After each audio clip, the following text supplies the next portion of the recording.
So guys, magti-trip tayo ngayon kasi pupuntahan natin sa school o susunduin natin sa school yung mga anak ko gamit sports car. Number one,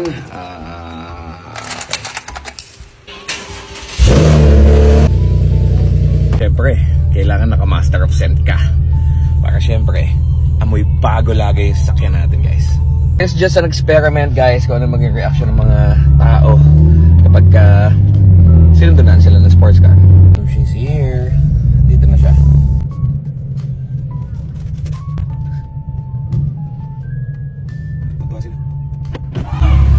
Dad, why do you need to bring a sports car to school? Look at them, baby.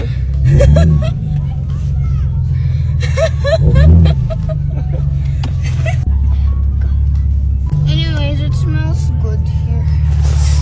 Baby. It used to smell bad here. Baby, it's master of scent.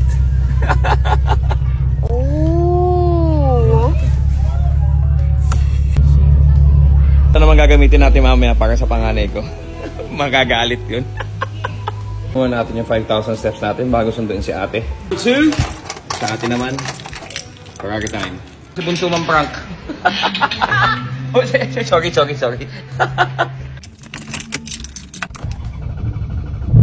Ano feeling mo magiging reaction ni ate? Actually, no. She wouldn't react. She's kind of nonchalant. What? She doesn't have emotion. She doesn't care. Okay, let's go. Oh, papunta na kami sa school ni ate. Samahan nyo kami.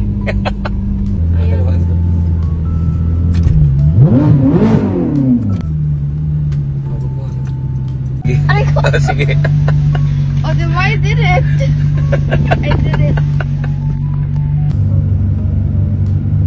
Rangi, wachiga, atashi wa shita, asage, asama, atashi wa shita. First of all, those are two different languages. Oops.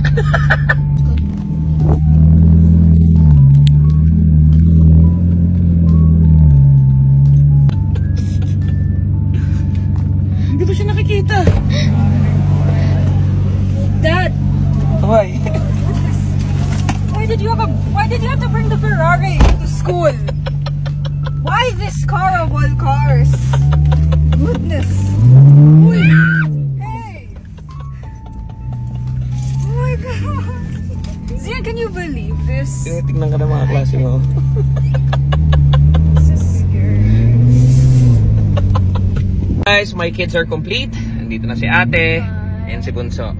And guys, it's just a social experiment, It's not an everyday thing. So, you don't ever think na, ito yung ganito, ganyan. No. Nag-ano lang tayo. Nag-trip lang tayo today. Okay? And we out.